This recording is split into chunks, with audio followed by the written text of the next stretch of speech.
Why should you join the Livingston County Republican Party? Why, you ask? Yeah, why? Why join? The Republican Party is the party of common sense. Common sense. Republicans support the Constitution. Republicans protect your rights. We fight to keep your children safe. We fight to keep boys and men out of girls' and women's sports. We fight to keep boys out of girls' restrooms. We fight for you. What does the Republican Party do? We help Republican candidates get elected. Why is it important to elect Republicans? Why is that important? Why? Tell me, why is that important? Livingston County is one of the safest counties in Michigan. Livingston County has one of the lowest crime rates in the state of Michigan. Livingston County has the lowest tax millage rate of all 83 counties. Republicans work to balance the budget. Republican legislators vote against raising your taxes. Republican elected officials believe in transparency. Republican clerks run elections with integrity. Republican trustees protect your rights. Republicans support our veterans. Who can join? If you are conservative, we want you in our party. All conservatives are welcome at our table. Join our activities. Join the fun. Become a member. Join us now. Hi, I'm Deb Drick, chair of Livingston County Republican Party. Our conservative message has been very well received in Livingston County, and I'm so happy to share with you that people are stepping up right and left to help. The only thing's missing is you. Come join our mission. Come join our fun. Go to livingstonrepublicans.com and click join. You'll be glad you did.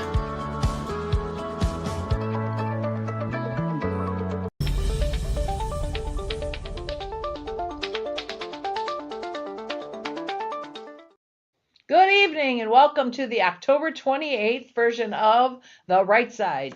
I'm Deb Drick. I am the chair of Livingston County Republican Party, and tonight's special guest is Scott Greenlee. Scott is a political consultant, and in the midst of all this political stuff going on, I thought he would be a good person to find out kind of what's going on, what he does, and so, and I think I'd like to kind of just jump right into what specifically, please tell our viewers, what is a political consultant? What does that do?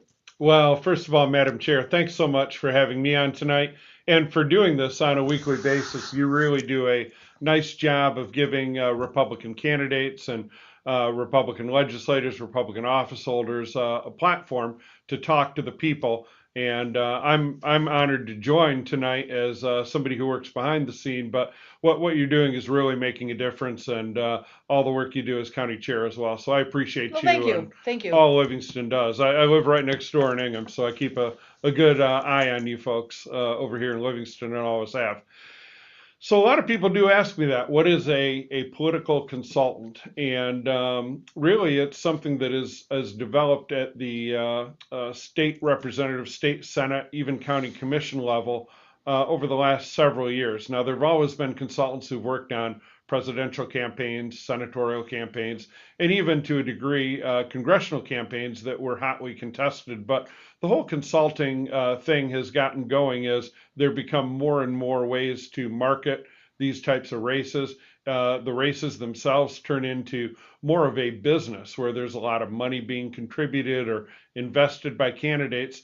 And really, it makes sense to have a professional or somebody who's experienced at the helm kind of directing those operations. So here in Michigan, we've got a lot of consultants. I have good things to say about most of them. I enjoy learning from them, picking up on best practices that they've done. Even when I'm in a race and one of the consultants is on the other side, we're doing a primary or something, I try and stay in touch and make sure that we're friendly, that we're respectful of candidates, that we're respectful of ideas, and that we're all learning together, because whoever wins those primaries or those convention races, we need to put out front together, very unified, so that we win races in November. That's really what it's all about, making sure that we get more seats in whatever body that we're working on, whether it's statewide elected officials, the House, the Senate, county commission levels, and down to your local municipal levels. A campaign consultant is really somebody who would be the CEO or the business manager of the operation. So they're not necessarily somebody who's the campaign manager, which would be more of a day-to-day type person. And I'll give you a real good example. A campaign strategist would probably take a look at a district and decide when it made sense to put yard signs up. Does it make sense to put them up now? No. Frankly, we're about to get a bunch of snow here in Michigan. They're going to get torn down. If people see a candidate's name now, the chances of them remembering it a year from now in November or 9 months from now in August is fairly slim. So it doesn't do a whole lot of good, and it would cause the campaign to have additional expense. So the campaign consultant would take a look at a long-term strategic decision like that as to when they go up. A campaign manager might be the person actually putting them up on those days and collecting the addresses. So that's just one example, one small example of the differences between somebody who's doing the general overall strategy of the campaign and then somebody who's actually carrying out the day-to-day work. Okay. All right. And how long have you been doing this? That's a great question. I'm not even sure myself. I got involved in politics really in high school when I was selected to play Ronald Reagan in the school mock election way back in 1984. You'll be glad to know I won. Reagan carried the day. Good deal. Went to East Kentwood High School over in the Grand Rapids area. Yep. But then when I went to college, I started the college Republican Club at Grand Rapids Junior College. I did about a year and a half of junior college. And, probably did better at the Republican Club than I did my grades at that point. But we started the club and we recruited a lot of students, and that got me an opportunity to start to work on local campaigns. I was John Engler's youth director in his first campaign in 1990.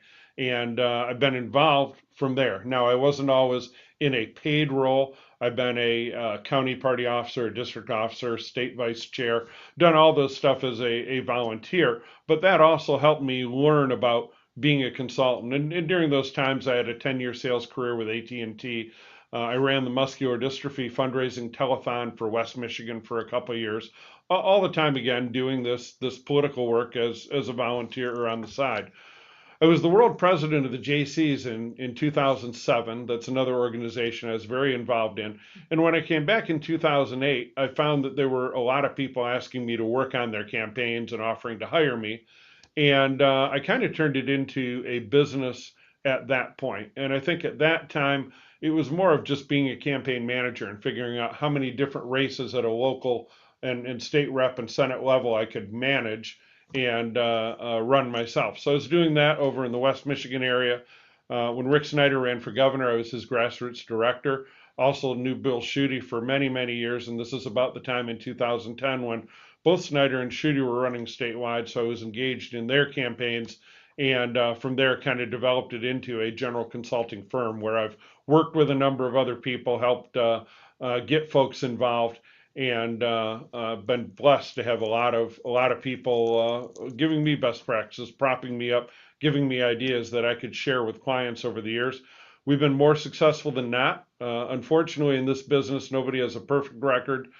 Sometimes I learn a whole lot more from the races that we're not successful in, and can take those lessons and move them forward and help other good conservatives and good Republicans get elected in the future. So that's kind of in a nutshell. I don't know how long to say I've been a general consultant, but it's been a long time. And it hasn't always been called a general consultant, but I've been doing the campaign work literally since 1988. Okay. All right. Well, that's a good answer then. So can you give us some examples? Well, you sort of did there, but you have other examples of candidates you've worked with or for?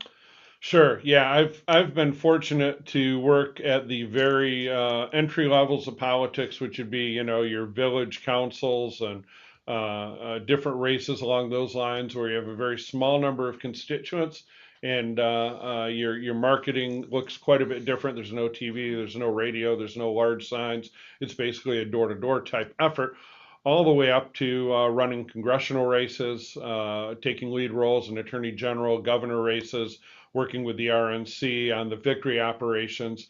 So I've had a breadth of experience there. Here in this area, in Livingston County, I was pleased to have the opportunity to work with Ann Boland when she had her first race, and that turned out to be a race where she was uncontested in the primary, and it was a very Republican seat. But we still laid everything out as though she was going to have to run a tough race, and it was great to get to know her, and now to see her doing such great things in the House in the Apropes area. And of course, I also have worked with Brian Ignatowski, who ran last time, and Brian was in an interesting situation. He had never run for public office.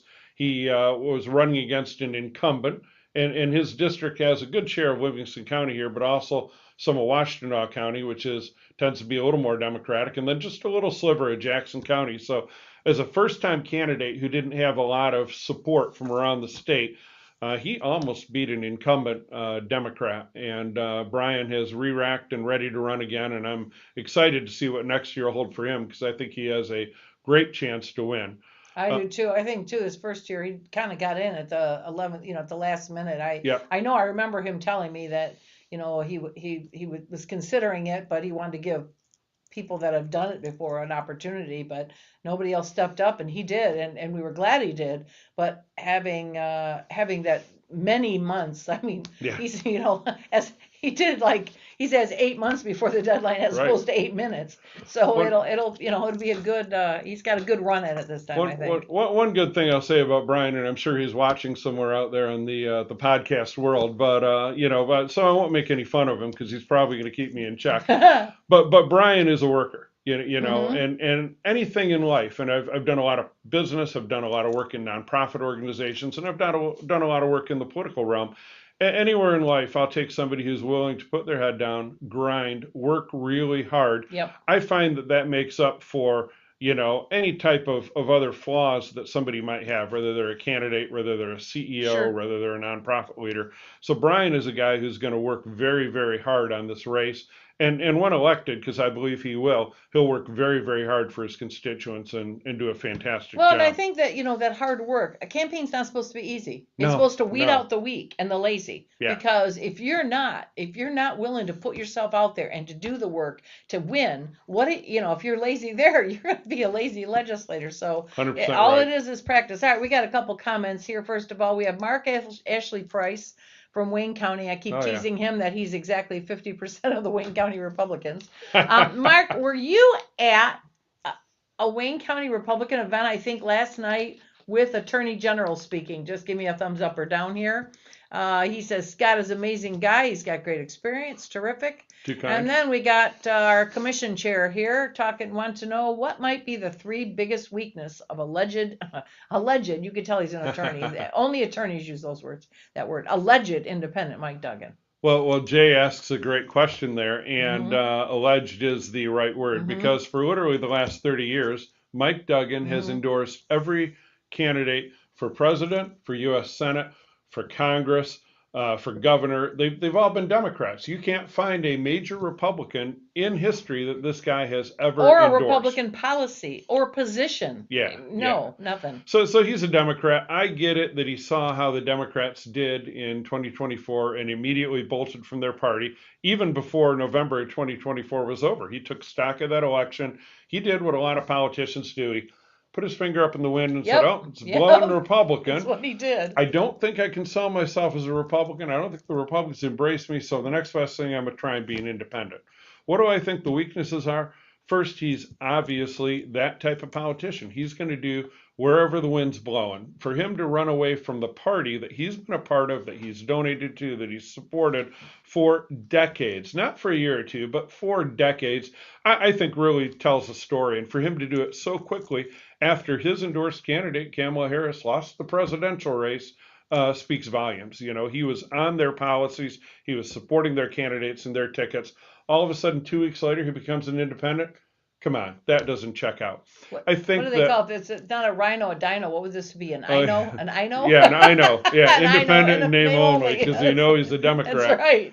I think not being part of the party structure is a problem. I think he would have a better chance to win if he were running as a Democrat, which he is, because he would then have the Michigan Democratic Party, potentially, if he won the primary, behind him. And that provides things like what we're sitting in here, a party office that he could use. He doesn't have any of that stuff. Now, I know he has a lot of money. He's definitely a rich guy and has all these rich friends that are pumping money into his campaign. So maybe he'll be able to open independent offices around the state. But without that party structure, he doesn't have the email lists. He doesn't have the phone lists. He doesn't have the opportunity for offices. He doesn't have all these dinners like the Republicans and Democrats have dinners to speak at, to rally the troops. So I think that's a big weakness right there. I would say third of all, when you take a look at him, he is really not well known out of the Metro Detroit area. He's very well known in the Metro Detroit area. But when you get up north, when you get into the UP, when you get out to West Michigan, they not only don't necessarily know him or know what his policy or his track record have been, they might have heard of him, but they don't know him per se.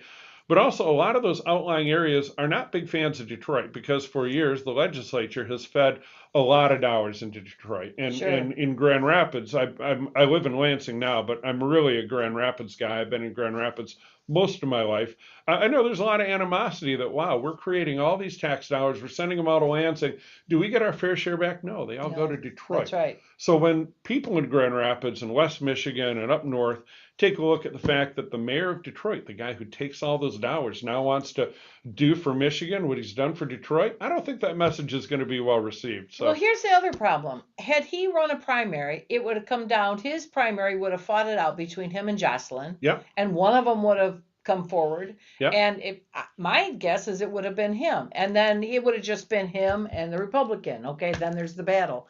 Now he's still going to run against Jocelyn, but also Republican. If those two split the Democrat support, boom, there goes our Republican. So, I don't know what he was thinking there, but in 1992, we had the only other in my lifetime major independent statewide push that was well funded, that was well publicized, and that was Ross Perot when he ran for president as an independent. Yes, I remember. So you had George H.W. Bush running for re-election. You had Bill Clinton, the governor of Arkansas at the time, running on the Democrat ticket. And then you had H. Ross Perot running up the middle as an independent. Now, if you remember, he was very credible. He was very well spoken. Yep. He bought hour-long commercial segments on network TV to lay his plan out. He spent tons and tons and tons of money and really got his name out.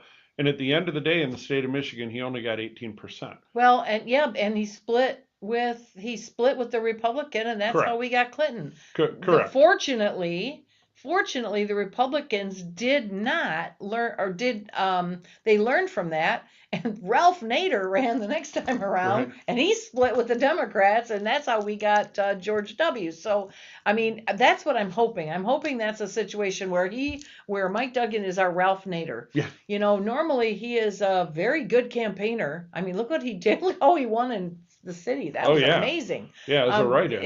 As a write-in. And then they were so afraid of him.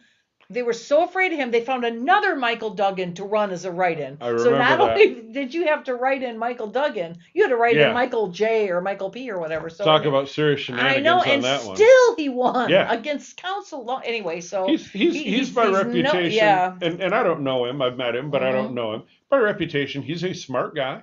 He's a shrewd guy. Yep. And he's a Democrat. And so he's going to try and run this independent lane and do a better job than Perot. And I think he probably will. I could see him getting in the low to mid 20s, but I think it's very difficult to draw any path to him getting above 32%. And that's going to lead to him not getting elected. Yeah. I mean, if it comes down to Jocelyn and Duggan and whoever our guy is, I'm okay with that. That's fine. So, all right. Mark Ashley Price says, yes, he was there. And you know why I know you were there? Because I saw one of the attorney general candidates posted a picture, and I just happened to scroll through Facebook and saw it and went, wait a minute, I know that. I know that's Mark Ashley Price right there. I know who that is. There you go. I see his face smiling at me How every you doing, single Mark? Tuesday. So anyway, yes, and I agree. Republican candidates for attorney general are awesome.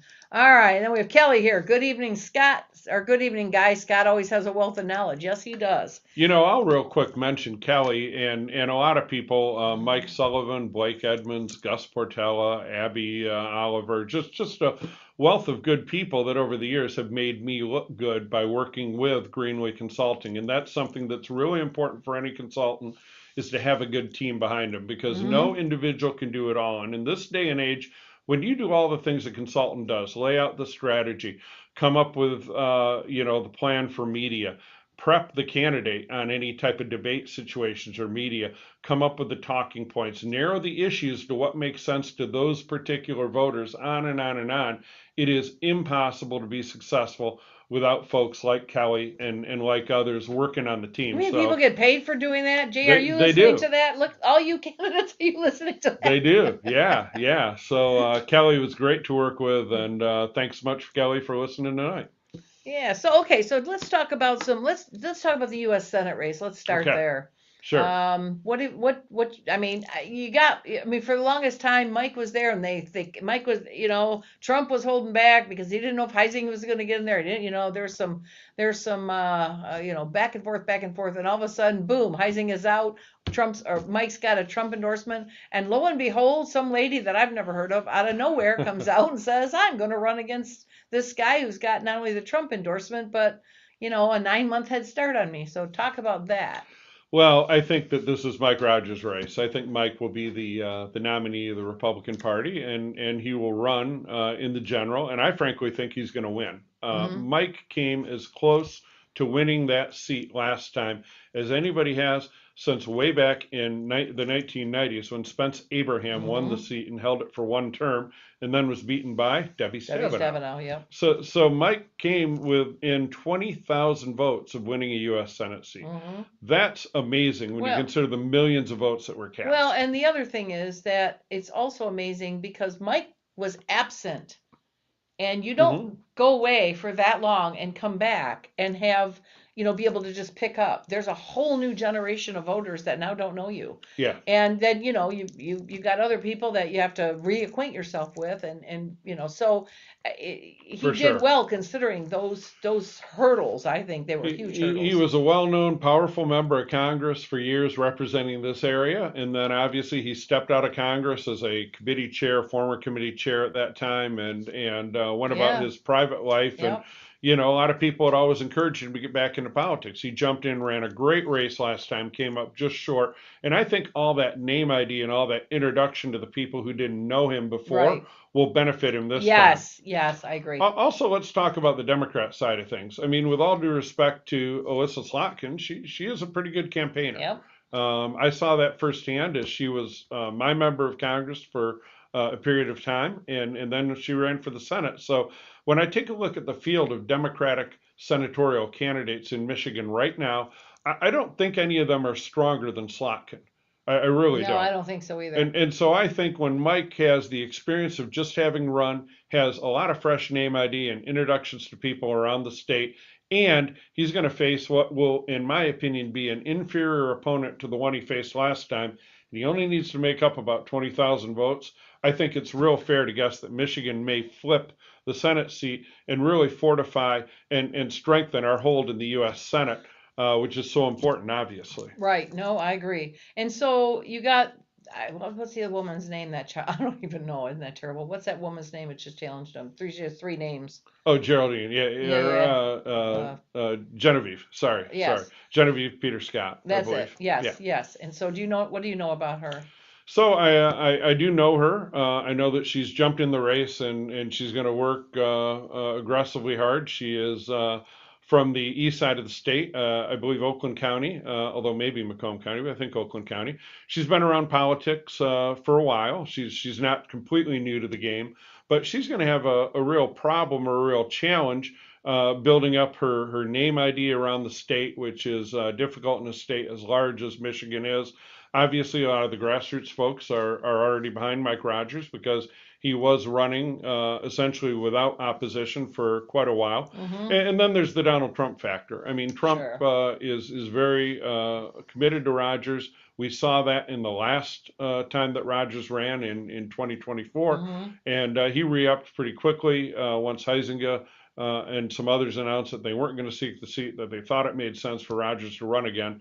So she's got real headwinds against her with Rogers' name ID, his experience, and of course the president's support. So anybody else going to jump in, or any rumors out there? Any thoughts? I haven't heard any rumors on the Senate side. There are rumors that people are going to get into other races still, but on the Senate side, I think it's pretty closed off, and I think Okay. that'll be the matchup.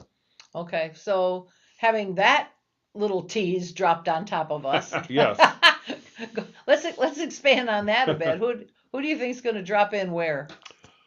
Well, let's talk about the governor's race. Okay. So we've got 7 candidates currently running as Republicans, to my knowledge, unless I missed anybody. Yeah, I've got 7. For governor of the state of Michigan.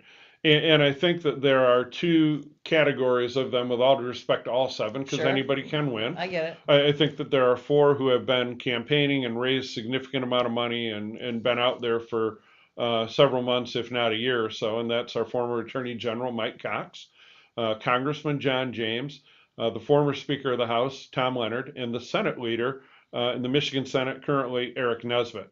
And those folks have all been out. They've all been working hard. They've all been raising money. The finance reports just recently came out, recently as in yesterday. And we've taken a look that in this last quarter, they've all raised about the same amount of money. Nobody had a huge advantage over the last 3 months in terms of fundraising that I noted. Some have some outside money. Some are investing in their own campaign because they have the personal wealth and ability to do that. But those 4 are kind of the front runners right now. And then you've got 3 others that are either just getting in the race or have been in the race and have not caught on a lot of traction in terms of the fundraising arena or obviously the grassroots support arena. But there are at least 2 other people out there that have been rumored to be getting in, and they've been rumored to be getting in for literally months now. And both those individuals are well known to Republican activists and definitely have financial resources to get into a race like this a little later. And before I mention their names, let me explain something about how the finances work. You know, in the state of Michigan, you could be the best candidate for governor we've literally ever had, or the best candidate for U.S. Senate that we've literally ever had in the history of our state going back to 1837. If you would sit down in front and be interviewed by people, they could walk out of that room unanimously and say, wow, this person is the best qualified person ever to run for Senate. And as I tell these candidates, that's great. If I can't buy TV in Marquette, they're not going to know who you are. That's right. If I can't put you on TV in the very expensive media market of Metro Detroit for 2 to 3 weeks, they're not going to know who you are. So the fundraising is important because TV isn't cheap. Digital ads aren't cheap. Mailings statewide are not cheap. Running a good absentee ballot follow-up program is not cheap. People don't understand how valuable that is. No, which is why I am always fundraising, and I'm always encouraging people, hey, if you can give $5, give $5 to a candidate, it matters. If you can give $5,000 and that is a legal, within the legal limit of whatever race the person's running, give the $5,000. Invest in good government. It's really, really important, and donate as much and as often as you can. It's really important. But saying that, if you have personal resources that you are willing to invest because you want to, you believe in good government, you think you should put your own money in addition to raising money, you have that ability, you can get in the race a little later. Now, Mike Cox made a little bit of a splash, a little bit of news yesterday when the finance reports came out, as he's put a couple $1 million into his campaign. So he is readying the marketing machine to kick in, and we don't know when that's going to happen. But he's getting ready by investing in his own campaign.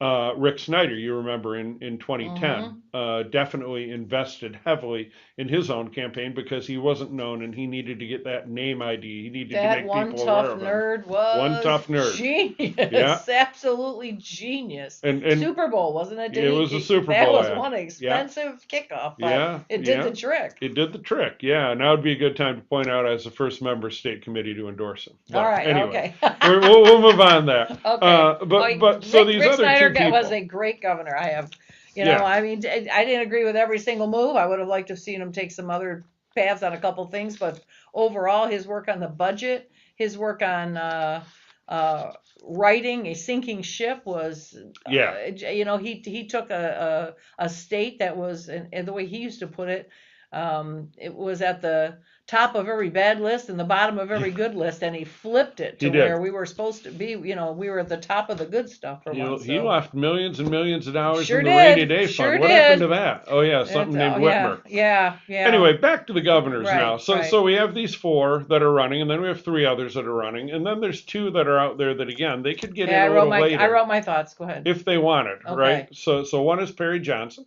Oh, Perry okay. had looked at running for governor in 2022 Yeah. and did not make the ballot. He also ran for president in 2024, got some political experience traveling around the country, meeting people, jumped out of that, supported President Trump. He is somebody that a lot of people are curious if he's going to get in. He would have a lot of support, and he has the resources to invest into his campaign to get known and to make a splash literally whatever day he chose to get in. So that rumor's out there. There's also Kevin Reinke, who's very He was similar. he was one of the 2 I guessed here. Yeah. He is in a very similar pot where he's been very successful in business. He ran for governor in 2022, stayed in the race, wound up finishing second. People forget that he got over 20% of the vote statewide in the Republican primary. So if he gets in, he would definitely be able to start with a base of people that have voted for him before, that know who he is, and therefore would be a formidable candidate. So I'm really curious to see how this field develops as we get through the holidays and we enter early next year. You know, the petition collecting phase is something that's really difficult, really important. You've got to have those 15,000 signatures. They got to be done right. And then you want to have double that if possible, or close to double that, because so often there are errors and they get challenged and they can get thrown out. So I think, you know, the governor's race, you could see somebody get in as late as January, maybe February, probably not, but January for sure. Yeah. And they could still qualify for the ballot, and they could still be a candidate. So I have not endorsed, and I'm not working with anybody in the governor's race currently. I'm taking it all in and just kind of curious to see where it goes. So those are 2 people that might get in. Kevin Reinke made a big statement back August 23rd or 26th or something. There was supposed to be some big announcement, and then August 23rd, 26th came and went, and nothing. I had, when I saw that there was going to be an announcement, I texted him and said, all right after the 26th, I want you on the podcast. And he wrote back, absolutely, had a blast last time. Haven't heard from him since. So I don't know what happened. I got to just, afterwards I said, okay, what happened? And silence. So I don't know if he's rethinking or something else had to get taken care of first. I don't know, but. Well, I think either one of those guys would be a very interesting addition to the race. Certainly, if both get in, it'd be interesting. And here's the other thing: a lot of people think that, and rightly so, John James is currently a front runner because he's got very high name ID, and he does have some large dollars in an outside super PAC. But here's what I'll tell you: you got with the Mike 4 Duggan people effect. running. And the other 3, you know, that are in the race, Ralph Rebrand, Carla Wagner, and Anthony Hudson. Yeah, so those 3. So you have those 7. Let's say 2 of those 3 make it, and let's say the lead 4 candidates make it. That's 6 people running. If you have 1 or 2 additional add in, you know, successful business people, you're getting to a point where 20 or 25% could win the Republican primary. And in that situation, it's anybody's game. I don't care who the front runner is. Any one of those people could find their way to 20 or 25%. In fact, Kevin Reinke already has done that. He's demonstrated that ability. So I think that this would be a very interesting thing to watch. And whoever comes out of that battle is going to be really battle tested and really ready to take on not just whoever wins the Democratic primary, but Mike Duggan in this general election next year. Yeah, it's going to be certainly a year that's going to be different.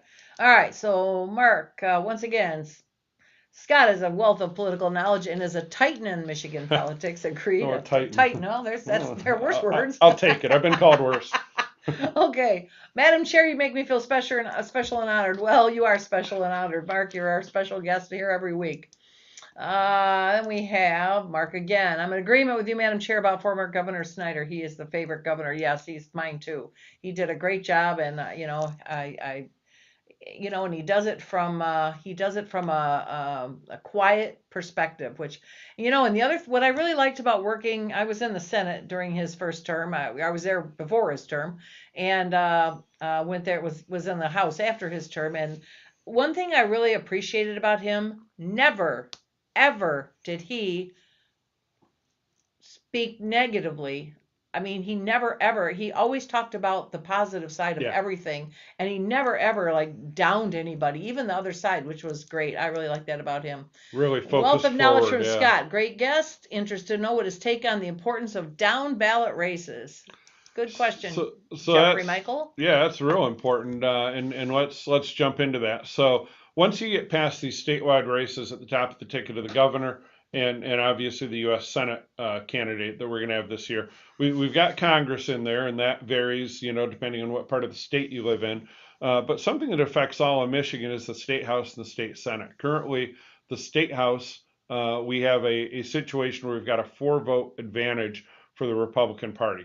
And Speaker Matt Hall has done just a really excellent job, both from a policy standpoint and from a campaign political standpoint, making sure that the Republicans are ready to defend that majority and add to it.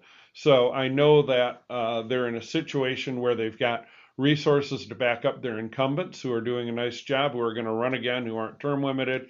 They've taken a look at a number of the open seats and where people are term limited and done a good job of recruiting candidates. They don't really show any favoritism in those primaries. HRCC keeps their hands off of that. But they definitely provide training seminars and things that all the candidates can participate in, so they're well qualified and well prepared when they win their primary and move on. And those who aren't successful have a better understanding of the process and may look to run again. That's where somebody like, we talked about him earlier, Brian Ignatowski, can really benefit from having run before, from being involved with HRCC and all the things that will make it available to all of the candidates this time, and hit the ground running in August, so that he has a great chance to win and pick up another seat or another 2 seats. We've had as many as 67, 68 seats that I remember since I've been involved.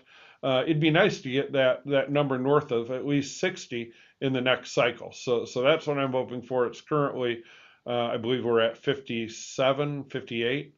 And, we pick a couple more up, we'll be north of 60, and we'll have a good working majority in the State House.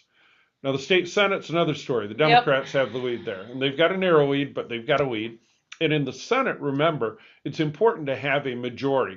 A split situation in the House, 55-55, which had occurred back about 20 years ago. We had a power sharing agreement for one term. Paul Hilligans was the Republican leader at that time, the joint speaker, if you will. And I don't remember the Democrat who was partnered with him, but it was a 55-55 split. I mean, that would have been 20 years ago, I'm thinking. I'd have to look it up. 05? Okay. Yeah, Okay. maybe even a little before that. Okay. But there's a joint session. So when that happens in the House, they have to work it out that way. In the Senate, that's where the governor's race, again, becomes very, very important, because if there's a split situation in the Senate, the lieutenant governor casts the deciding vote, just as the vice president would on a federal level. And so the Republicans not only want to get back to even, they want to make sure they're one up, so that we have an opportunity to elect a Senate majority leader and carry forward a conservative, solid Republican agenda in the Michigan Senate, as we did for so many years. We had the Senate for years and years and years, even when we lost the House and the governor and so many other things in the Granholm years. I'm thinking in particular when we came out of that 2006 situation, we were fortunate that we were able to hold the Senate. We lost the House, then we lost the House again in 2008, and it got even worse, and we got down to in the high 30s in terms of numbers of Republican House of Representatives. But we had the Senate. We had Mike Bishop as the Senate Majority Leader, and he formed that wall. And as bad as Michigan was during, especially Granholm's second term, with the huge majority she had in the House, I can't imagine what it would have been like if she also had Oh, the my Senate God. to run I the know. full liberal agenda. Actually, those were the years I started. in the Oh wow, Senate. wow! Yeah, You were brave. Thank God, good people That's like right. you were I working. I cut my teeth during Yeah. those times. So Well, and we've had the Senate until 2022. Yes. So we had the Senate through all these years, and then somehow we lost it in 2022. I'm and then certainly Prop not here to 3 throw and any Prop 3 stones, but Prop 3 and bad know, redistricting all at the same time. yeah, that and some campaign things. Yep, It was just yep, it just yep. wasn't held well. Yep, So it wasn't. we got to get the Senate back, and those are really where the real down ballot stuff starts. We've got to make sure we retain and expand our majority in the House, and then we've got to go over to the Senate side, and we've got to gain that majority back so that when we elect a Republican governor, whichever one of those people it is, they've got a working legislature and they can get that Republican agenda through. The thing that the people want, the thing Right. that the people in Michigan demonstrated they wanted in 2024 by voting for Donald Trump, and the thing that they will demonstrate they want again because Trump's policies are working Boy, here are in they. Michigan, and voters are taking notice of that. And while liberals, and the people who are the hardcore never Trumpers are just screaming that, oh, this is the worst case scenario, this is awful, the sky is falling. The average voter, the independent voter, and of course the Republican voter take a look and go, you know what? Sky hasn't exactly fell. No, the sky is sunny and bright and Talk with a about rainbow. this stuff. Yeah, we're a safer community. yep. The economy is turning around. I filled up gas today for under $2.80 a gallon. Things are going pretty darn well, and he's just getting started. So Yep. as that continues, I think voters in Michigan will reinforce in 2026. They'll give us a governor that's a Republican. They'll give us a U.S. senator that's a Republican for the first time in a long time, in Mike Rogers. And then we've got to expand that majority in the House, and we've got to get the majority back in the Senate. And we'll put some common sense back in, and Yeah. it's just this craziness. They start undoing some of this stupidity that's been the crazy laws. I'll tell you, I will be. I mean, if we get rid of boys out of girls' bathroom, if we get rid of boys out of girls' sports, and we get rid of the awful, awful, awful law that gives Lansing the power to overrule the locals as it pertains to solar and wind, I'll be Right. happy girl. Right there. If we do right. nothing else, I mean, there's lots of other stuff I'd like to see go away, but being able to, especially here, we see it all. We're seeing it everywhere. Our poor towns, our poor little townships are trying to fight these big solar farms coming in, and I have nothing against solar farms. If a community wants them and they all agree on them, by all means, go do Yep. it. That's just fine with me if that's what your community wants. I dislike Lansing forcing it on a community that's like, no, we don't want this. So Now, Madam Chair, if I can jump in, Go right ahead. we talked about governor and Senate. We talked about the down ballot stuff because of Jeffrey's question with regard to, look at Kelly Powell. Is I Kelly know, Powell boy, I'll so tell you smart? what, little So softball there for you. She's right there with what I Yep. wanted to lead to. Right. With Jeffrey bringing up the down ballot stuff, we talked about the House and Senate, but there's something in the middle there, and that's Congress. And especially here in Michigan, it's so important because we have, again, a very split state. Some of those Metro Detroit seats and certainly the Grand Rapids seat are seats that we're having trouble competing in. And then there are other seats like the UP seat with Congressman Bergman, Lisa McLean's seat out in Macomb and up into the Thumb, where the Democrats will have a very tough time Sure. competing in because of the makeup of the voters. Here, though, right here where you and I sit, Oh, yes. is arguably the most important congressional seat out of all 435 in the entire Oh, they're country. saying that at Chairman Runstead at a county chair meeting told us that he was told in a state chair meeting that the number one race in the country is Yeah. Tom Barrett's. And that's true. Yes. And you and I both know They're Tom coming well. after him. Yes. Yep. Tom is a fantastic member of Congress. Agreed. I met Tom He's when he was adored in. here. Oh yeah. I met Tom when he was in the state house. I immediately had tremendous respect for him, his military service, the job he did representing his voters. He then ran a very tough state Senate race, and everybody came after him, and he was successful. He obviously ran for Congress against Alyssa Slotkin, who was an incumbent at the time, very difficult to unseat an incumbent, but we gave it our all, came up just a hair short. And then immediately when she was going to jump to Senate, Tom raised his hand again and said, "Yeah, I'm gonna jump in." And he had done so well before; he'd come so close. Similar to the Mike Rogers story, I think we'll be able to tell in a year or so. Right. That he threw his hat back in the ring and he won. And look at the job he's doing. The votes he's taking, the businesses he's watching after, the job he did just on international relations, getting that family from mid-Michigan safely that was back fantastic. home. You know, the hours this guy puts in, he is a tremendous member of Congress. But yet, the Democrats, federally, here in Michigan, they're going to scream that, you know, well, he supports the big, beautiful bill, and gee, he supports that we ought to follow the laws with regard to immigration. Like, what a terrible idea to follow these laws that actually were signed into effect by President Clinton, a Democrat, as I remember back in the 90s. And they're going to really attack him and make him out to be the worst human being ever. So we're going to have to really double down our efforts and do our job to help Congressman Barrett retain that seat. And literally, the way I look at the map federally, and I've been down to Washington, D.C. recently, I've had meetings at the White House, I've had meetings at, you know, the National Republican Congressional Committee, that seat could literally determine the entire majority of the United States Congress. So it is critical that we stand up and do a good job. Not just because of that overriding picture, but because Tom deserves it. The work that he does, the effort he makes in our community, Tom really deserves it. I don't care if it was a seat that was a 70-80% Republican seat and it was quote unquote safe. Tom would deserve a strong effort from everybody who lives in his district and everybody who can possibly hear us on the airwaves tonight. So I encourage everybody to get behind Tom Barrett. Take a look at those other congressional seats around the state. You know, certainly there's a opportunity with the right candidate in West Michigan in the 3rd. There's an opportunity up in the 8th district where, again, I think we need the right candidate. Those are close seats that are held by Democrats currently. And then make sure you reelect and support the members of Congress who are in seats that are considered quote unquote safe seats, because you never know.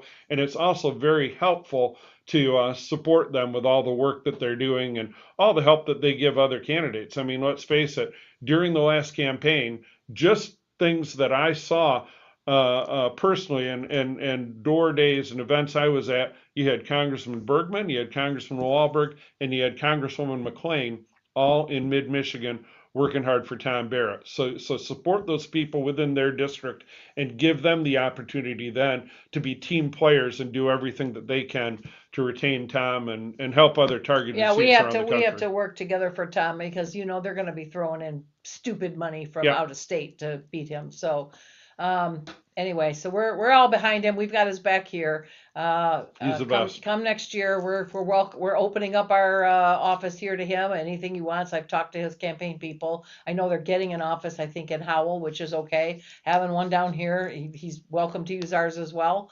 And we'll host anything we want for him here, and you know, help him arrange knockers, or we'll have his signs and campaign lit here, and we'll, you know, do what we can for him. So any meet and greets or what have you. So we really appreciate Congressman Barrett, and we've got his back as far as, you know, getting him elected here. So though. Love it. Yeah. So, all right. Well, anything else? Let's see. Talk about, how about now you're involved in the Secretary of State race. So we're going to taboo that one. I'm sorry. But that's only fair. Yeah. But we do have, you got some interesting Secretary of State race, or no, I'm sorry, AG race. First of all, you hear anything more about anybody else jumping into the Secretary of State race? You know, there are a couple rumors out there, and where I mentioned the gubernatorial names because they are pretty well out in the mainstream media and in conservative circles that they're considering. I am aware of a couple people, actually two, one from one side of the state, one from the other side of the state, that are still debating the attorney general race. So I had heard Ryan Kelly is thinking of it. Is that one of them? Not that I'm aware of. Okay. I don't think Ryan's an attorney. No, we're talking about Secretary of State, Goof. I said anybody else jumping in the Secretary of State. Oh, sorry. Okay, do try to keep up. I'm focused on the Attorney General because I tabooed you from Secretary of State, so you got shields on now. you tabooed me. See, I follow directions. I'm trainable. All right. No, I've not heard anybody else really getting into the Secretary of State race. I've not heard that Ryan's, looking at that. I heard Ryan Ryan actually said he was thinking about it. Yeah. So actually, I think somebody sent him SOS Kelly or something license plate, just like hint, doink, doink, He's But a great guy. Yeah, he is, and for me, I think if he was going to get into it over the summer, I think everybody else would have gone home. But Yeah. I don't. I think the longer he waits, the harder he's going to have because everybody else is going to have inroads. I was looking at the money. They did some okay money raising over these candidates. They surprised me a little bit how much they raised. So Yeah. that's good news. All right, so let's now go ahead and talk about now we'll talk about the Attorney General. Tell me So who's thinking about it. There's 3 candidates that have a committee put together. There's Right. obviously Kevin, there's Doug Lloyd, who's the prosecutor in Eaton, and there's Matt DePerno. So they have committees that are up and operational. We'll talk about the 3 of them and the dynamics here in a minute. But Okay. I have heard there are 2 other people in this state that are both looking at Attorney General. One is from the east side of the state, and one is from the west side of the state. Maybe more to come on that, maybe not. Okay. I've talked to one of them in particular and said, time's a wasting. It's not a race where you're running to the public in August, where you have an opportunity right. to maybe purchase some name ID and get your plan out there. You've got to talk to these delegates, and they're going to make a decision in March. Yep. March 28th, an endorsement convention. And that's where the die is going to be cast. You're going to have to win them over. So you've got, essentially 5 months or a little less starting right now, or 5 months from today, since today is That's the not 28th. much. That's not much time. It isn't. So I would expect if anybody else is going to get into the AG race, or frankly the SOS race, they'd do so before the holidays, Okay. and we'd have a pretty well set field come January 1. Okay. So I worked with, as mentioned, Attorney General Schuette. I did a lot of his campaign work in the AG race, and in sizing these folks up, it's interesting. Matt DePerno has been through conventions. He's won conventions. He's done a nice job with the delegates. He obviously is somebody who's historically close to President Trump and President Trump's team. And I've not seen a lot of activity out of his campaign yet. I think he's got some other things that he's focused on, but I think Matt, if he chose to get on the road and really run aggressively in this race, he's somebody who will always have a following at the convention, and you can guarantee that he'll have some votes and he'll be a player in how this thing will settle. Kevin is relatively new to all this, and he is a private practice attorney, to my knowledge. Like Matt DePerno, so he doesn't have any prosecutorial experience, which isn't a requirement, but it's something that people always talk about because the AG is the lead prosecutor for the state of Michigan, and they've got to manage that huge office of assistant attorney generals and all the departments and what have you. He's been in the race, I think, the longest. He's working hard. He's traveling the state. He got a little bit of notoriety by representing one of those who was charged as J6 people. One of the electors, actually. Right. Sorry. So he, he got a little bit of notoriety in conservative circles there, and parlayed that into a candidacy, and is working hard. And as you mentioned, fundraising was out yesterday, and he did a pretty good job with fundraising. Doing about an equal job with fundraising is the prosecutor from Eaton County, Doug Lloyd. Doug is somebody who's been a prosecutor a long time. He initially was in Las Vegas years and years ago, and moved to Eaton County, and has been in the prosecutor's office there certainly north of 20 years. He's well known by his fellow prosecutors. He's been active in the Prosecutors Association, which garnered a lot of support from that community for him. And, they're both working hard. I see them both out at dinners every night. If I'm not there and seeing them in person, I see online their social media, their Facebook posts. So I think that either one is capable. I'm not working with either one right now. I don't have a favorite between the two. I'm not actively engaged in that race. But I do know that's a tough thing to get into, having worked on attorney general races historically. And again, that's something that this state is going to have to really get behind, whoever wins that endorsement convention on March 28th, whether it's one of the 3 candidates I currently talked about or one of the other 2 who may or may not get in. That's just going to be real important, because we've seen what Dana Nessel will do in that office. We've seen a very political, very lawfare charged Attorney General, as I see it, in my opinion. And it would be nice to have somebody in there again who just focused on the rule of law as it was written. You know, one of the great things I can say about Bill Schuette, knowing him well, having worked with him for literally decades, you know, as a volunteer, as a campaign staff person, and then in the executive office of the Michigan Attorney General, Bill would look at a decision or a law or a situation, and he'd shake his head and he'd think, boy, I don't like this. This is against what my gut is telling me. And he'd look at attorneys in the room and say, you know, do we have rulings? Do we have opinions that we can rely on to do something different in this situation? And behind closed doors, those types of conversations happen all the time. And I sat in those meetings, and I can tell you that when they looked back and said, you know, Mr. Attorney General, I'm sorry, but there's a U.S. Supreme Court opinion that says exactly what you don't want to hear, or there's this precedent, or there's this law that has to be considered in this situation, he would shake his head and say, well, you know what, my opinion doesn't matter then. We're going to go with the law. We're going to enforce it as it's written. He'd always in his speeches talk about the law is not a buffet. You can't just pick and choose. You got to pick everything. And that's how a civil society works. And I think, you know, any of the candidates I mentioned or the two others that get in will do a much more admirable job of that than what we've seen in recent years. Okay, good. Let's see. Do I have anything else here?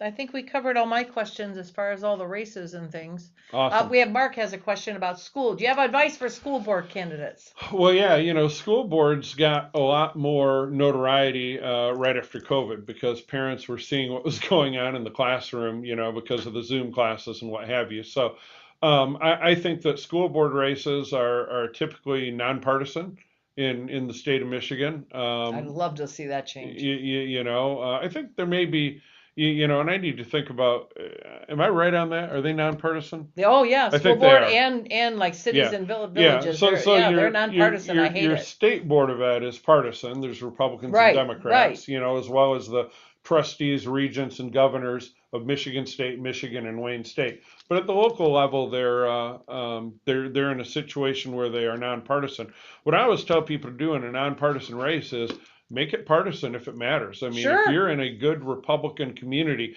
and you can talk about those Republican values, even without putting the word Republican on your brochures or your marketing material, do it. That would be one source of advice. Work with your local Republican Party. I know it's mainly Republicans listening to this show, so get on the right side of that school board issues and partner with your local Republicans, your local elected Republicans, your precinct delegates, and really run those campaigns like it's a state rep race and get out there and knock doors and get the material out, talk to the parents who can be passionate about the fact that their sons or daughters may not be getting input, direction, oversight from the school that you would want, because really it needs to be a parent's choice. The parents need to be involved. And I would really push the parental involvement, and I'd push partnering in partisan situations where it makes sense. Yes. You know, and the other thing is, I know I had somebody reached out to me from a local city council race, and his statement to me was, well, I'm nonpartisan, so I don't get involved in the partisan issues. And I said, there is no nonpartisan. Right. You are either Republican or you either lean right or you lean left. One or the other. You don't balance on a little tip that, you know, the needle doesn't point straight north. It's either left or it's right. That's just how it works. And the only thing a nonpartisan race means is that you cannot list it. There's no listing of a party on the ballot. But you can claim I'm a Republican running for school board, or I'm a Republican running for city council. And it just tells people what you are. It doesn't mean you don't have a party or you don't have a position. It just means it's not going to be listed on the ballot. If anybody has Mike Duggan's email address or cell phone, if they could clip that last little thing and send to him, I think that'd help us a lot. There is no independent Mike. That's as much as you want it to be. You can't sit on that. It's. You know, an independent is different. Independent means one time here, one time there, which means I make my mind up on the issue, not necessarily on the person, right? They might like this, they might like that. So, but he is not. I mean, nonpartisan is different than independent. For sure. It is. And so, yeah, but you're right. He's not nonpartisan, and he's he's not neither. independent. He's neither. He's definitely partisan, and he's definitely not. Yeah. Yeah, he's definitely not nonpartisan. So it is. It's just a farce to see these nonpartisans where they say, no, I'm not. I'm not going to go to that. I'm not going to go to that event because I'm nonpartisan. No, you're not. Yeah. You have a nonpartisan office, which means that R or D will not go on. But I know I told one nonpartisan candidate, a different one that reached out to me, and I said, for me, I would rather if you lean toward the left, then go over and get involved in what they're doing. If you lean toward us, come and get involved with us. Right. But just to say I'm staying away from everything, that's being disingenuous, and you're not telling anybody what you stand for. So don't tell me that you stand for strong community and, good for business and everything else, because everybody says that. How do you mean strong community? Do you mean lots of government taking care of people, or do you mean lots of programs to enable businesses so people can take care of themselves? It's a big difference to say that. So anyway, you got the canned responses. I know we're almost out of time, but on the school board thing too, in addition to working with your local parties, work with these Republican clubs that are around. A lot of the county are now having clubs, Oakland, Wayne, in West Michigan, there's some. Work with those clubs and get those involved as well, because they're almost more local than an entire county, especially when you're looking at a county like Wayne County. It's such a slog to get through that many people. But if you work with the Plymouth Camp Club or the Northville Club or one of these different clubs, you're gonna really keep your school board race local and probably get the type of support you're looking for. Now, Mark, I have to tell you though, in this area, I would want Republicans to say they're Republicans, because then I would know who they were, right?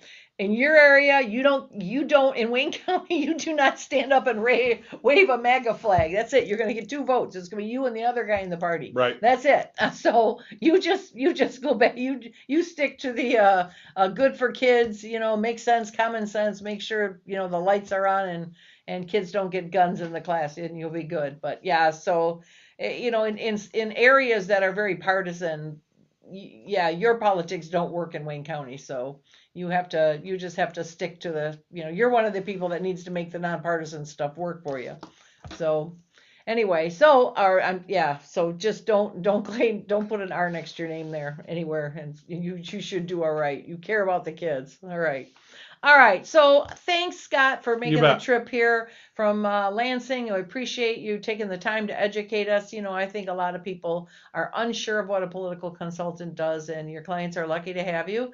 And they're hearing me out there somewhere, I can tell. So anyway, we're going to take a commercial here. We've got data, digging for data. We got more data center. I came back late last night from Altoona, Iowa, and I've got some video for you on the Altoona data center there. So stick around, and we'll be back in a couple of minutes. Why should you join the Livingston County Republican Party? Why, you ask? Yeah, why? Why join? The Republican Party is the party of common sense. Common sense. Republicans support the Constitution. Republicans protect your rights. We fight to keep your children safe. We fight to keep boys and men out of girls and women's sports. We fight to keep boys out of girls' restrooms. We fight for you. What does the Republican Party do? We help Republican candidates get elected. Why is it important to elect Republicans? Why is that important? Why? Tell me, why is that important? Livingston County is one of the safest counties in Michigan. Livingston County has one of the lowest crime rates in the state of Michigan. Livingston County has the lowest tax millage rate of all 83 counties. Republicans work to balance the budget. Republican legislators vote against raising your taxes. Republican elected officials believe in transparency. Republican clerks run elections with integrity. Republican trustees protect your rights. Republicans support our veterans. Who can join? If you are conservative, we want you in our party. All conservatives are welcome at our table. Join our activities. Join the fun. Become a member. Join us now. Hi, I'm Deb Drick, Chair of the Livingston County Republican Party. Our conservative message has been very well received in Livingston County, and I'm so happy to share with you that people are stepping up right and left to help. The only thing's missing is you. Come join our mission. Come join our fun. Go to livingstonrepublicans.com and click join. You'll be glad you did.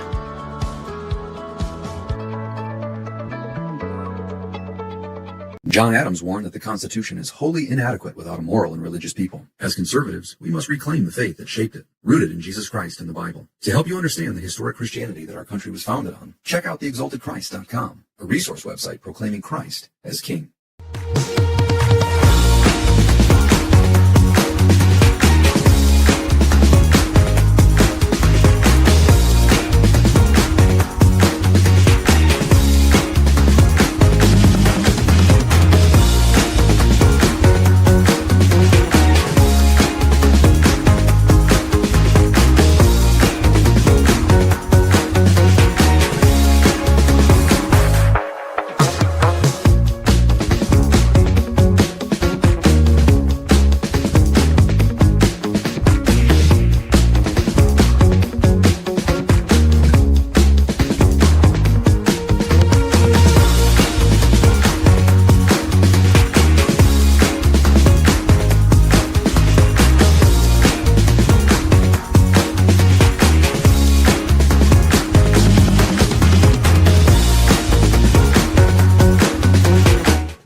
Keep it going. Welcome to the right side. And with me now is the brand new 7th District Chair, District 3, Livingston County Commissioner, Frank Sample. So welcome, Frank. You're very active in the American Legion. Correct. You're very active in the VFWs. This ideology is very damaging to the students who are told if you get this surgery and make do the social transition, the medical transition, then you'll be happy and all your problems. Yes, learned so much. I'll bet. That's some institutional knowledge right there. And we have, as a special guest, as I said earlier, we have Kevin Reiki with us. Welcome, Kevin. Thanks for joining us tonight. Thank you for having me. Go Bode. Thanks, Kelly. There are those no shortage everywhere. of them. We have, but we love meeting new people. Right, yes. It's in good shape, so that's good news. That safeness is not afforded to every citizen. They are special. There's a difference between men and women. There's a biological difference, and it's time for us to stand up for our girls. He went through, and he came back with a report said there's no way Detroit can meet its obligations on the tax base. Yes. So is this DEI focused just on the high school, or are they talking about all district, the entire district? Maybe that's kind of normal. It's really not. There tends to be little fiefdoms with, different police agencies and police versus fire and fire versus EMS and blah, blah, blah.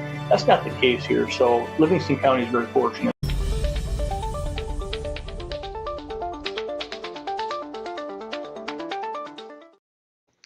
And we're back, except my whole screen is weird. Hold on. What did I do here? Oh, somebody let me touch the screen and now I don't know what I did. Hit escape for me. There we go. Now I found it. Okay, thanks. Thanks for a little bit of the technical interlude. So here we go. All right. Well, let's see. We got Brian Ignatowski. Thanks, Brian, for that. What a great podcast tonight. I agree. Scott does rock. Thanks. So let's talk about digging for the data. As you know, we've done a couple little second half of the podcast. We've focused on a little bit of what I'm learning about data centers. I was totally unsure of what was going on or what data centers were or weren't. And I know online there is so much fear being pushed and misinformation, and it's very, very frustrating. There's some stuff out there that I don't know even if anybody knows the truth of. So I'm trying to dig to what I can, and I can't answer everything, but I will say this. First of all, last week I was talking to the Currys on here, and I made a joke about, they'll probably buy your house if you don't like it there. It was a joke. It was tongue in cheek, and of course some some genius out there decided to make that as a absolute statement, like I was speaking for the company or something, which I wasn't, which I can't. So let's just get all the little clarifications out of the way, because I hate that it's sort of like, I don't like that you have to put directions on shampoo, but apparently for some people you do. So I was tongue-in-cheek, and I am not making any promises or any guarantees. However, having said that, that has happened. We have learned that. But again, I'm not making any promises on that kind of thing. I don't know if any company is going to buy someone's house if they don't like the data center. That was just a joke. So line up, people. Stop taking my stuff out of context. All right, so what I did find out, I went with Howell trustee Shane Fagan, and I flew to Altoona Sunday night, came back last night. We spent the entire day touring Altoona. Altoona is a community, not much, I mean, it has a little downtown, kind of like Howell does, and then it has like the outskirts, kind of like Genoa Township would be, except their Genoa Township is much more developed with a whole lot more business on it. But it's still, it's similar to Howell in that, to Livingston County in that way. Their data centers are there. They aren't any prettier there than they were in Albany, and I'd still say get a berm. These things are ugly. They're big, ugly warehouses. Behind a berm, you don't know. So in New Albany, they had a berm. This one, not so much. So like I said, if you guys do this, then definitely get a berm. But again, quiet. Again, walking around the community. I tried uploading all the video. I've got some of it. I can try it again, and I'll have some more of it for you next week when I got some time to work on it. But we have a restaurant owner there that I've got a complete tape of that I'll bring next week. It just wouldn't upload for some reason. But he talked about how the data centers kept their businesses alive during COVID, because they ordered every day from the local restaurants because people weren't coming in. So that was kind of good to know. Everybody has the same statement that they're very involved in their community, that they give a lot of money to the community voluntarily, not necessarily, not the tax situation. In Altoona, they gave a big long tax abatement, but they get something called a pilot, which is called payment in lieu of taxes. So they get a payment per square foot of their center, and they've loved the center there. They've allowed them to expand because they've loved the center there. And so let me show you here. The first clip I'm going to do is of the Altoona mayor and business development, economic development guy. So let me just send that up. Water. Altoona produces our own water from the Jordan Aquifer, and so that's an advantage to us because we control our water supply. The data center that's here in town just became our #1 water user when our last building went online.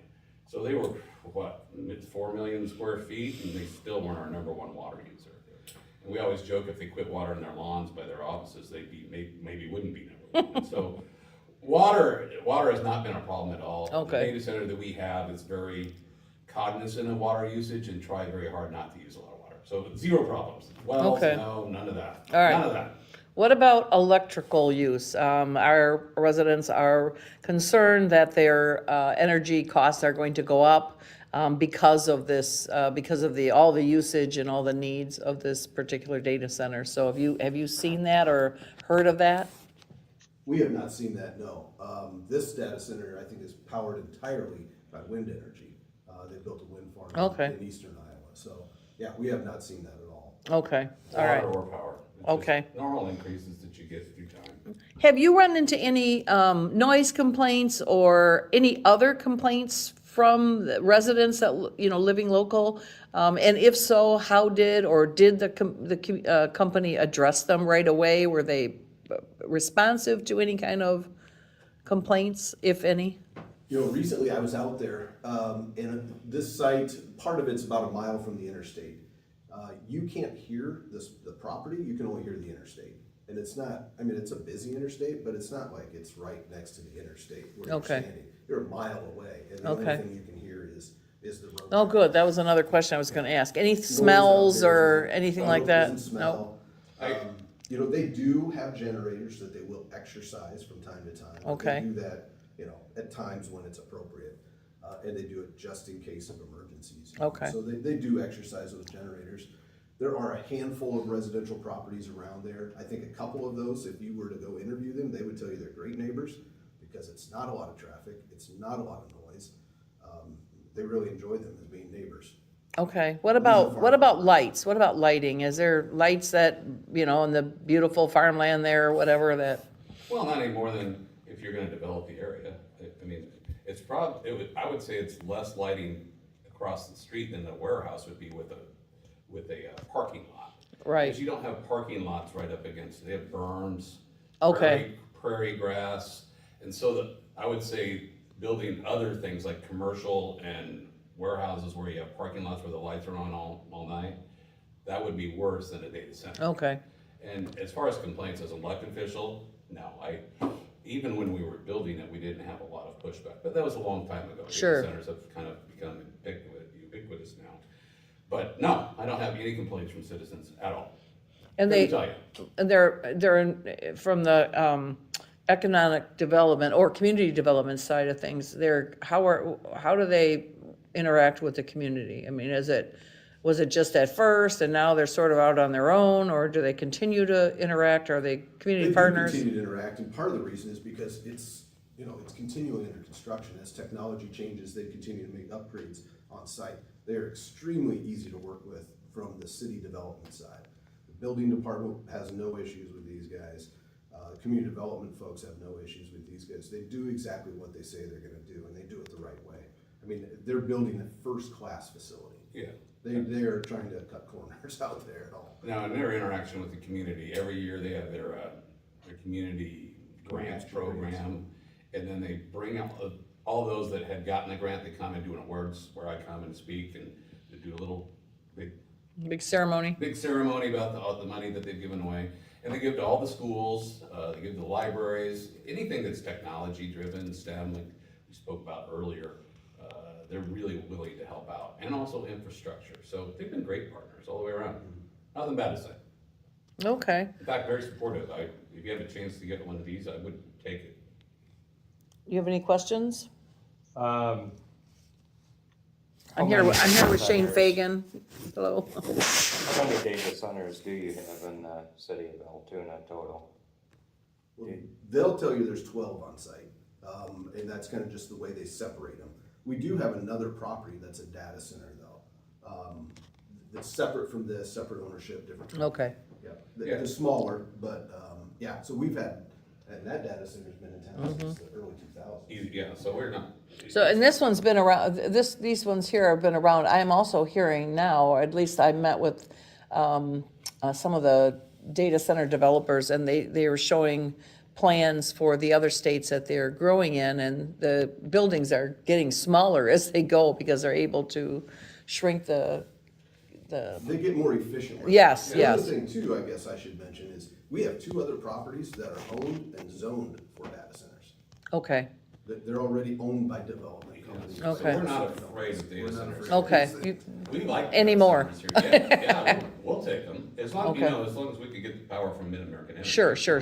That's our big, that's what holds us back right now for any other data centers. And the original one in town is actually looking to expand as well. Okay.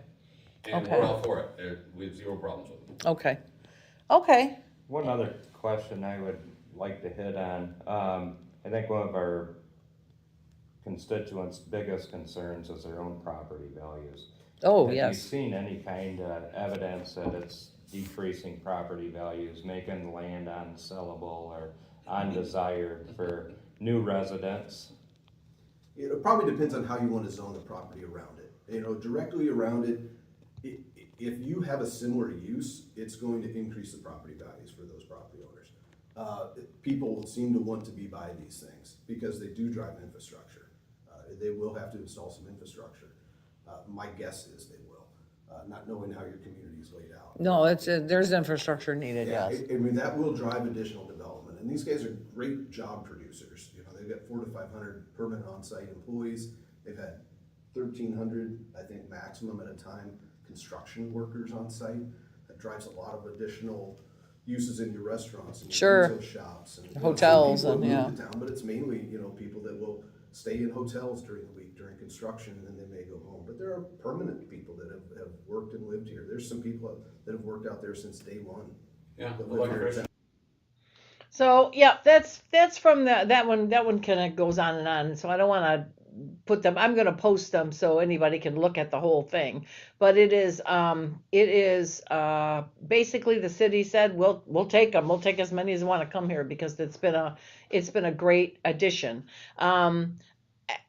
As profitable as it would be, they talked about warehouses and a major manufacturer now wanting to come because the data centers are local and they want to all be kind of near.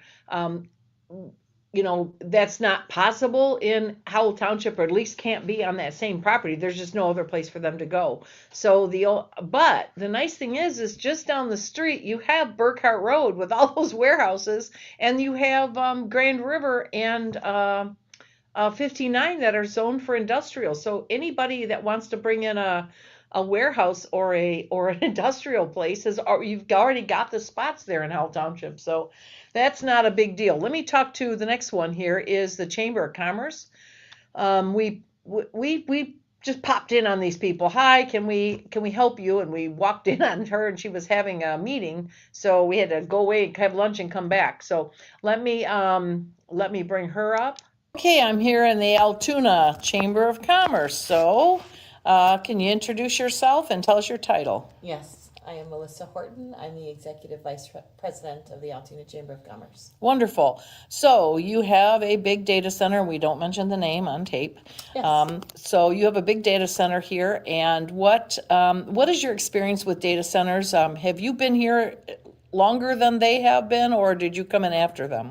I actually was born and raised in Altoona. My parents graduated from Altoona High School. So I'm well rooted in this community. I've been here a long time. I've been in this position for 15 and a half years. Prior to that, I worked for the local newspaper. Okay. So I've been here a long time. My entire... So you were here when they came to town? Yes. Was there fear when they first came to town or decided to come to town? No, not at all. So I find this kind of interesting. But no, there wasn't any fear. In fact, we were excited about it, about them coming to the community because, at the time, now this was 15 years ago, 10 years ago, I guess, 11 years ago, that they were coming. And that particular data center was just seeing some explosion in popularity. Okay. And so we knew that there was going to be... some success with that company. Okay. And so let's just kind of go through the problems. We have residents that are, naturally afraid. We don't have anything like that near us. So have you heard of or have you noticed, and being here as long as you have, this is great because you can give us a before and after snapshot. Have you noticed any kind of electrical issues where either you're overloaded because they're here or electrical price of energy is skyrocketed because they're here, or? No, I don't think that our utilities have gone up in any way different than a normal, cost of living increase for utilities. I mean, I think it's normal for the community. So no, I've not seen any of that. Have you heard of any wells drying up, having problem, any kind of water issues? Altoona is its own water source. We do not get water from Des Moines Public. No, but you have you're an aquifer. Yep. And no, we've not heard of any of that. Okay, all right. How about noise? Have you heard of anybody complaining about noise? Or the only time there's noise is actually when they're in construction. Okay. And, we have 12 buildings here. Okay. So they've been in construction for a long time. Okay, well. So in that part of the area, they're kind of in our far northwestern gateway of our community. So it's kind of outside of the city limits and our kind of residential tourism area. Okay. Yeah, it looks like it used to be farmland and they turned it into it. We went to visit a farmer right across the street. I mean, he still was farming out there, and he said he was terrified when they first came in, but he said that They've been good he said he was, neighbors. yes, that's exactly what he said. And he Yeah. said that they're preferable to Was that apartments or whatever. Griffians by any chance? I can't Griffs. recall. There's Wh- one was of three houses West- on a dead end road. It's west, just. Okay, well, you got the idea. She said the same thing that the mayor said, lots of money coming into the community, the schools, everything else. But I just mentioned here the farmer that we went visit. And if you go to the west side of the complex, it is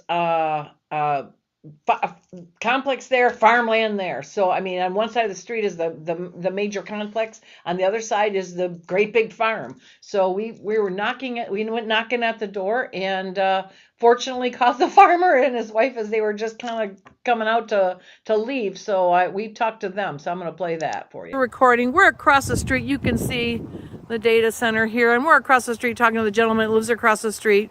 So just, can you tell us, on behalf of the residents that may be living nearby, what is it?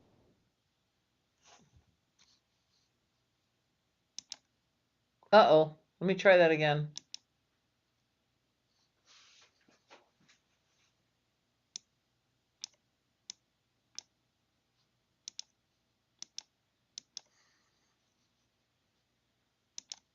Well, I don't know what's going on there. Let me try buffering it a second here. Let me go back and start again, see if that makes a difference. Hold on. Wait a minute. Maybe I got too many up. Now this guy we definitely want to hear from. Let's try again. It's buffering.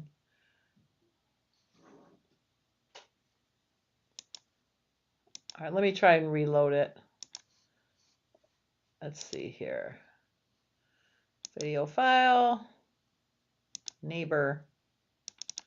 Okay, let's try it again. We're recording. We're across the street. You can see the data center here, and we're across the street talking to the gentleman that lives across the street. So just, can you tell us, on behalf of the residents that may be living nearby, what is it like living next to a data center? It's no disruption at all for us. Initially, when the construction was going on for a few years, maybe a little bit, very little. It's at night they have all down lighting on it, so that's not intrusive. It's not noisy at all, and I'd much rather have that there than a bunch of apartment houses or houses and dogs and that kind of thing that's across the street, because the traffic is not great. So. Yeah, you count that as security. Added security? Yeah, they have I call them rental cops that drive down this road. It's a dead-end road. Okay. And they drive down this road probably every hour, all day and all night. So we don't worry too much about anybody else causing problems. But yeah, No noise, no smell. Have you had any issues with electrical surges or problems or water issues or anything? Not at all. Not at all? Power increase or the rate of your electricity? Yeah. Hasn't increased the rate of our electricity, the rate of our water. Okay. You're on a municipal water supply here? We're not now. Altoona city limits is in the middle of this room. Okay. We're in the county. That's the city. Okay. So you're on your own private well? No. Okay. We're on a rural water system. So we're on a different water system than they are. They're on the city water system with Altoona. Okay. Yeah, we have no complaints really. Other than maybe looking at it. It's not even that intrusive. We live on a farm here, and I tell my wife, you don't like it, go outside on the deck, look the other side. What? How much property you have? Corn? No, you have just field over here. You have how much property do you have? Farmland? We have 200 acres right here. Okay. Okay. Wow. And it's not affected your crops and no pollution or anything like that. We're listening to the residents there, and they have concerns. We don't have anything like that, and this one's going to be, this one's supposed to be settled in the middle of about 1,000 acres with, 300-400 feet setbacks from everything with berm. So When this first was approved, yeah, we were kind of concerned about it too. Sure. And in fact, my neighbor and I used to farm that land over there, and that's just excellent farm ground. Okay. I said, throw corn out on the ground and grow 200 bushels. It really was. When they were excavating over there, we'd watch the excavators until you couldn't see the roof anymore, and they were still pulling out black dirt. Okay. Wow. So from that perspective, as a farmer, it's kind of heartbreaking to watch that. But no, it was. So you'd have no problems recommending that, or saying that, I'm not going to if I'd recommend it, but I have no problems with that one. Okay. That's there. I wouldn't be afraid to have another one over there. Okay. And you, if you were to do it all again, would you still have? I mean, like if they went away and then wanted to come back again, would you protest or would you be okay with it, knowing what you know now? I don't know. That depends on what they're going to do with it when they leave. Oh yeah, that's true. That's true. Could you speak to the value of your property at all? Well. Have you lost value or? As a whole, in this county, pretty much, not just right here. See, we're in a kind of a triangle between several developing cities and Des Moines, and property values in the last 15 years have gone sky high. Okay, well, that's good to know.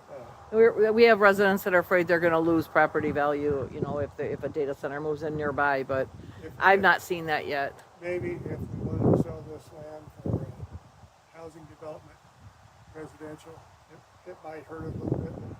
We have people every year coming offers to make us big offers on this place. Oh, wow. They want to make industrial parks and commercial stuff. Mm-hmm. And, Heritage Farm has been in our family for 160 years. So okay, yeah. You're not going anywhere. All right. Yeah, they don't make land anymore, do they? No. My dad always said they don't make it anymore. Yeah. All right. Well, thank you so much. Okay, as you can see, he lives, and you saw that thing, right across the street. I loved his comment. I said, "Ooh." I said, "Except looking at it." And he said, "Well, I tell my wife, you don't like the view, go sit in the back patio." She was a sweetheart too, but they were very clear that, they have people offering them money all the time to good money to buy their farm, and they're not selling, they're not going anywhere. They're perfectly happy living there. So, the idea that you're losing value doesn't seem to be there either. So I do have further digging to do on that. I want to get some actual, it's one thing for a farmer to say he's offered great money all the time to sell, but I'd like to get some before and after kind of, what did that house sell for before the data center moved in, and what did it sell for after the data center moved in? That to me is going to be, that kind of data is what is going to cement it. So I will say this, I still have some thoughts and I still have some concerns I want to look into, but I can't say with any certainty that property is going to go up or down. So I'm still digging into that. I will say this, noise is a big nothing burger. I have now been at around 80 some of these things, and no, there's no noise. I suspect if they've got to turn a generator on because of an emergency or on a really hot day, they need an extra generator, maybe it'll go. But, we went out there, Shane and I, and again, that's video I'll have to give you next week. But Shane and I both downloaded a different decibel app, decibel meter, and we both ran it. And we picked up in the 40s, and that was because of the road that was over there. When we talked, it would jump up to the 50s and maybe even in the 60s, but then it would go right back down to the 40s, and that was from the cars going by. You could see it going up and down because of the cars, but there was absolutely nothing to hear. And we were right by the data center, and we were there by a giant power plant. Nothing. Not a thing, not a crackle, not a hum, not a anything, no smell, no sound. I've said it 25 times. I'm going to keep saying it. They're ugly buildings. They're ugly gray. Or at least this one was ugly gray. So it was but it's also, they didn't have a setback there like like the one proposing in Howell Township. Speaking of Howell Township, I'm going to do a screen share because the data center just put out a website. Did you know that? So let's do a screen share with Howell Data Center Project. Here we go. Okay, about the project. All right.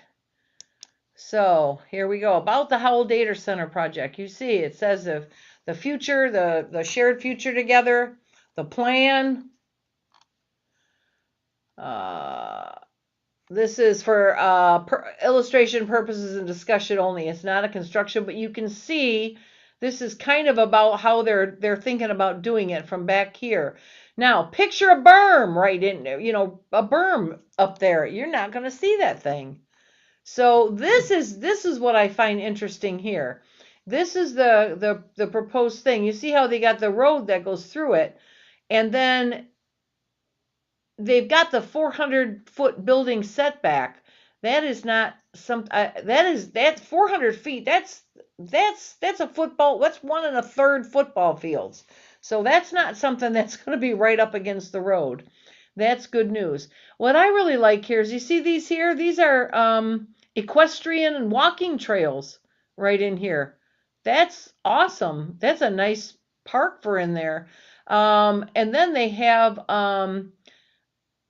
they're going to be giving a dedication to the public to a public entity, a nonprofit or a public entity for use. This is many acres in here. I don't remember the number, but I thought I heard 100 acres, but I don't quote me out there. Whoever's watching this nonsense, stop taking things out of context. But it's supposed to be a big amount of acres that they're giving. But again, 400-foot building setback, 400-foot building setback, 400-foot building setback. Here's another one. This is kind of how it is. All this is green space.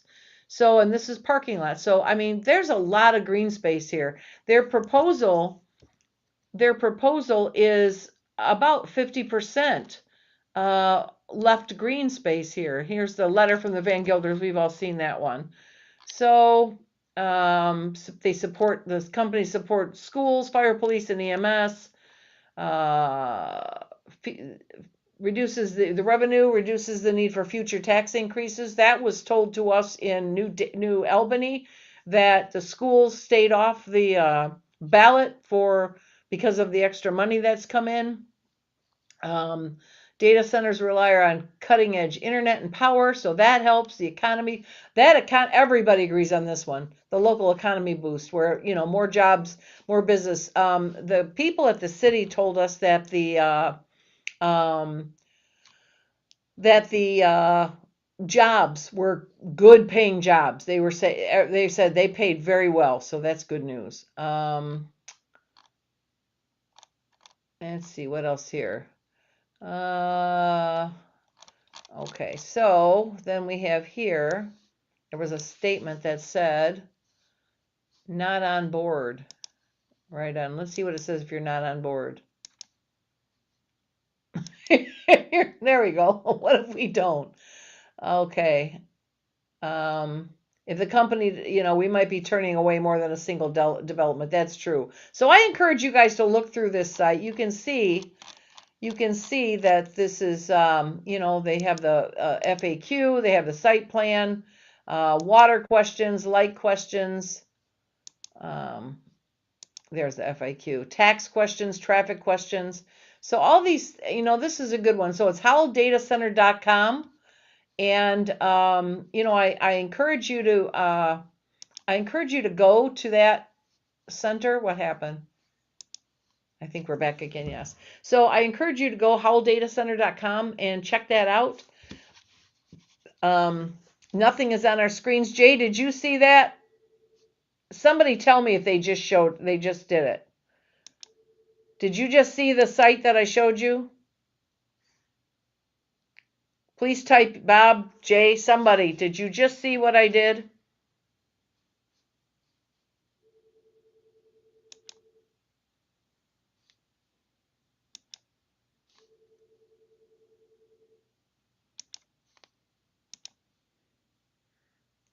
Can you guys see this?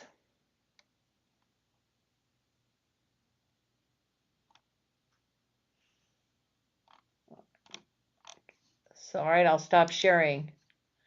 Let me go back to my StreamYard. Did you see it? You did not see it? Can you see it? I see the interviews you did with the farmer in the city there, but You can't see the website why link is to this it. not working? Hold on. One more time. Let me try this.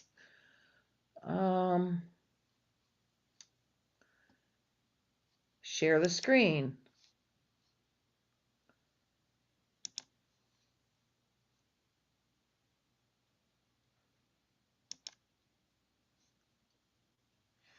Can you see it yet? Nothing? Well, what's going on here? I need a data center to fix this. It says you're sharing. So It says I'm sharing. Okay, how about there? There we go. I don't know why that works now, but it does. Problem is I can't scroll on this one. Hang on. Let's see. Is it scrolling on here or is it just staying still? Is it scrolling or is it staying still? it's scrolling. You just have a delay. Okay, so all right, so you can see it. All right, so here it is right here, the site plan, and you can see there's questions on general questions, energy, noise, light, water, property value, tax. Okay, the site plan.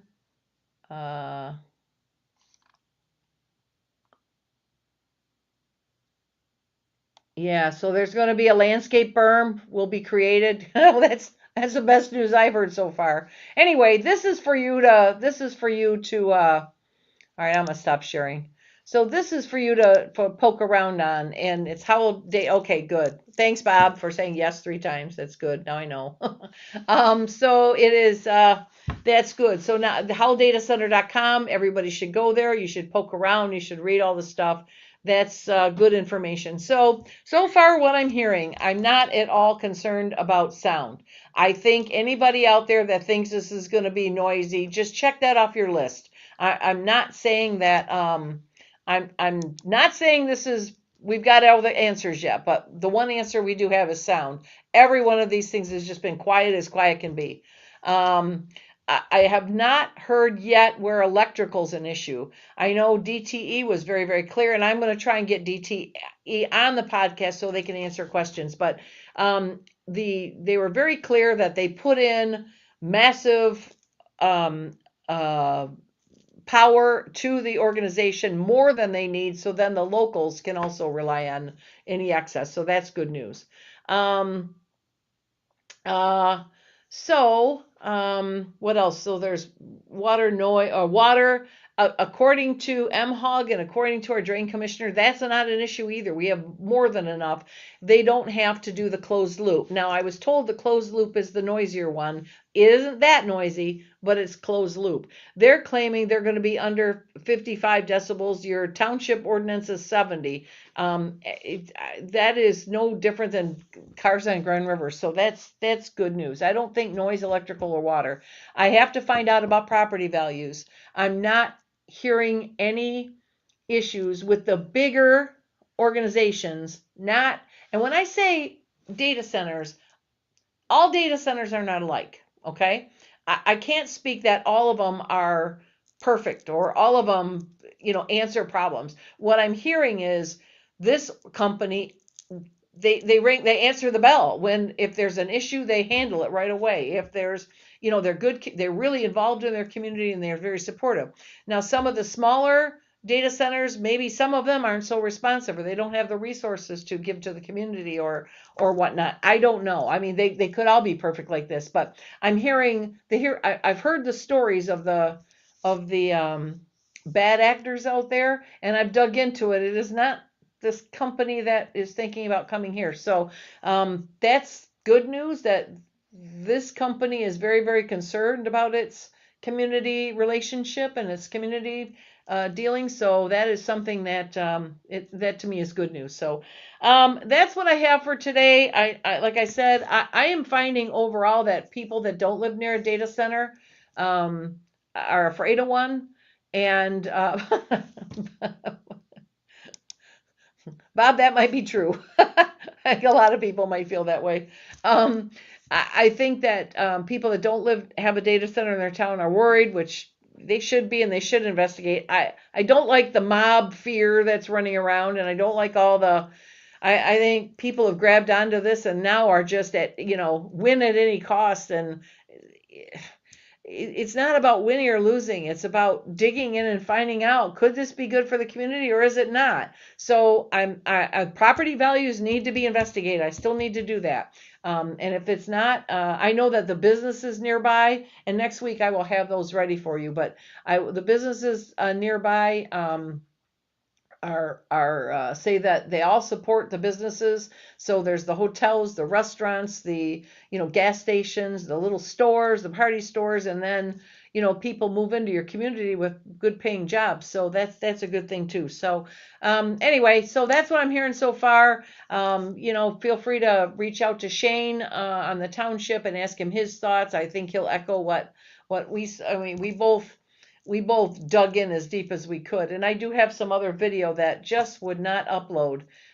So I'm going to try and post all of them on the site, so on the YouTube site, so we can have it and anybody can watch it at any time. You can watch the full thing, but everything on there has been. Oh, there was another video we took of the building inspector who said that everything there is built first rate, that their standards were here and the company standards were higher. And when they built it and they did everything right, and when everything was inspected, they never had any issues. Everything was, they built to keep it there for a long time.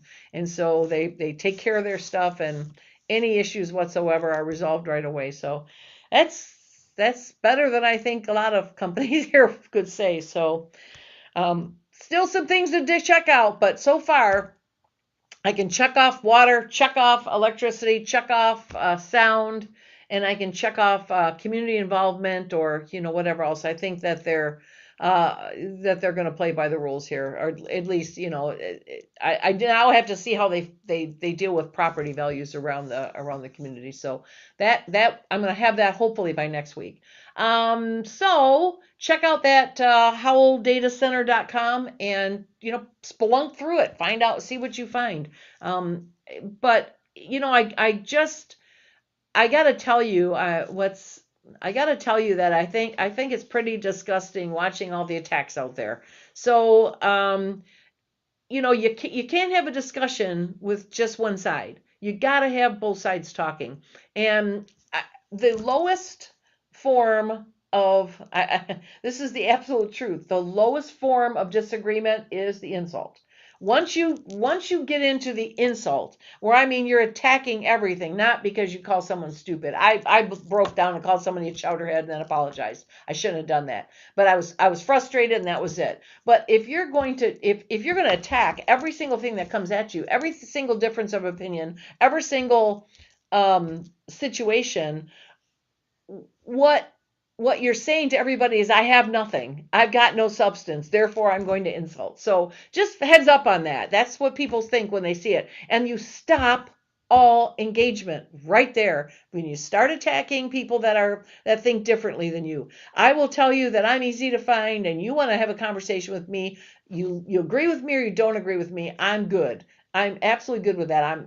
You can continue to agree or you can continue to disagree. Either way, we'll have a discussion. As soon as you insult me, game over. I have no interest in I have no respect for you anymore. At that moment, I've lost everything. Whatever, if I thought, well, okay, this person might have some questions and let's talk. As soon as I start getting called a liar or whatever, no, that's it. Goodbye. I have no time for that nonsense. If you wanna toot that horn, and the people that cry doom and gloom and that's all that comes out of their mouth, again, you got to understand people are disengaging from that. So just some heads up, have some, all you people out there that absolutely are, come hell or high water, you're against this, go have an honest conversation. Take that out of your head and just go listen to some people. Just listen to what they think without attacking. If you want to disagree, then disagree, but just agree respectfully. Don't attack them.